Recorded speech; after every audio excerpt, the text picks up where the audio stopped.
Hello viewers, எல்லோரும் எப்படி இருக்கீங்க? நான் சூப்பராக இருக்கேன்.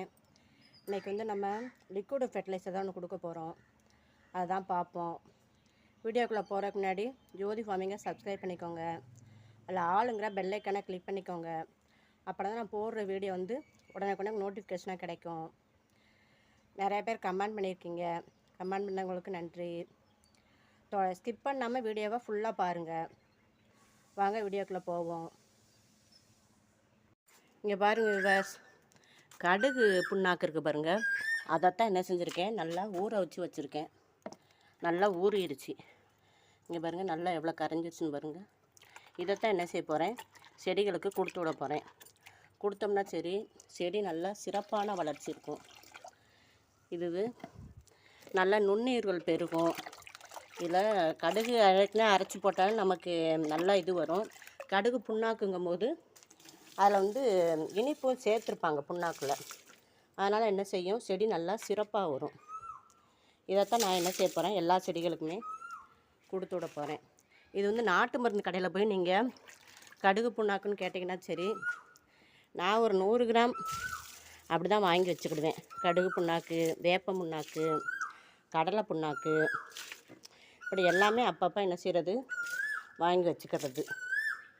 இந்த குயில் காலையிலேருந்து கூவுது விவஸ். அதுக்கு சாப்பாடு வைப்பேன். அதனால் இங்கே என்ன குழக்கி என்ன செய்கிறாங்க, சாப்பிட்டுட்டு இங்கே என்னே கூவிக்கிட்டே இருக்காங்க. எல்லா செடியுமே நல்லா சிறப்பாக வருது. அந்த ஃபெர்டிலைசர் தான் எல்லா செடிக்கும் கொடுத்து விட போகிறேன். ஆனால் நீங்களும் என்ன செய்யுங்க, இயற்கை உரமாக கொடுங்க. இங்கே பாருங்கள் விவஸ், பாவக்காயை இந்த இங்கே ஒன்று கிடக்கா, இப்படி கீழே போய் நல்லா படுத்துக்கிட்டு கிடக்காது. இந்த ஒன்று கிடக்கு பாருங்க. இந்த இடத்துல 2 கிடக்குது பாவக்காய். இந்த இடக்கு பாருங்க, நல்லா இன்னும் கொஞ்சம் பெருசாக வரணும். பாவக்காய் ஒரு 4 நாளையில் நம்ம என்ன செய்யலாம், ஹார்வெஸ்ட் பண்ணலாம். நித்தியமல்லி நிறைய என்ன செய்ய ஆரம்பிச்சிட்டாங்க, பூக்க ஆரம்பிச்சிட்டாங்க. கூட இந்த பாவக்காய் கொடியும் போட்டு அமுக்குது. இருந்தாலும் அதையும் தாண்டி நமக்கு என்ன செய்யுது, நித்தியமல்லி பூக்கள் கொடுக்குது.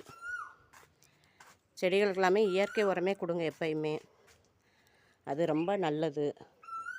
இந்த பூச்சிகளுக்கெல்லாம் நல்ல சிறந்த இதுவாக இருக்கும். இங்கே பாருங்கள், இது வந்து நீல பாவக்காய், இவ்வளோ நீளமாக வருதுன்னு பாருங்கள். இந்த இங்கே ஒரு நீல பாவக்கான்னு வருது பாருங்கள். இந்த இங்கே 2 பாவக்காய் கிடக்கு. இதில் ஒரு மஞ்சள் கனகாமரம் இன்றைக்கி பூத்துருக்காங்க, அதை எடுத்துக்கிடுவோம். இன்றைக்கி காலையில் கோயிலுக்கு போகும்போது என்ன செஞ்சேன், இந்த நம்ம வீட்டில் பூத்த பூ எல்லாத்தையும் என்ன செஞ்சேன், இந்த குடத்தில் தண்ணியில் போட்டு கொண்டே கொடி மரத்துக்கு ஊற்றிட்டு வந்தேன். செடி எல்லாமே நல்லா சிறப்பாக இருக்கிறாங்க. வீடியோவை ஸ்கிப் பண்ணாமல் பாருங்கள். கூடுமான வரைக்கும் இயற்கை உரமாக கொடுங்க. இங்கே பாருங்கள், இதில் ஒன்று போல் பூக்குறாங்க. இதில் 2, இந்த ஒன்று பூக்க போய் பாருங்கள், 3, கீழே ஒன்று 4. 7 days ரோஸ். ஏற்கனவே 2 பூ பறிச்சாச்சு. அது போக இப்போ 4 பூ இருக்குது. இன்னும் மொட்டுக்களும் இருக்குது. இந்த ரோஸையும் இப்போ பறித்து எடுத்துருவோம். எவ்வளோ சூப்பராக மலர்ந்துச்சுன்னு பாருங்கள். வீடியோ பிடிச்சா லைக் பண்ணுங்கள், சப்ஸ்கிரைப் பண்ணுங்கள் ஜோதி ஃபார்மிங்கை, கமெண்ட் பண்ணுங்கள். நம்ம வளர்ப்புகளுக்காக ஒரு சேனல் ஆரம்பிச்சிருக்கோம், ஜெஸ்ஸி மாரன் வேர்ல்டுன்னு. அதை என்ன செய்யுங்க, சப்ஸ்கிரைப் பண்ணுங்கள், கமெண்ட் பண்ணுங்கள். தேங்க்யூ.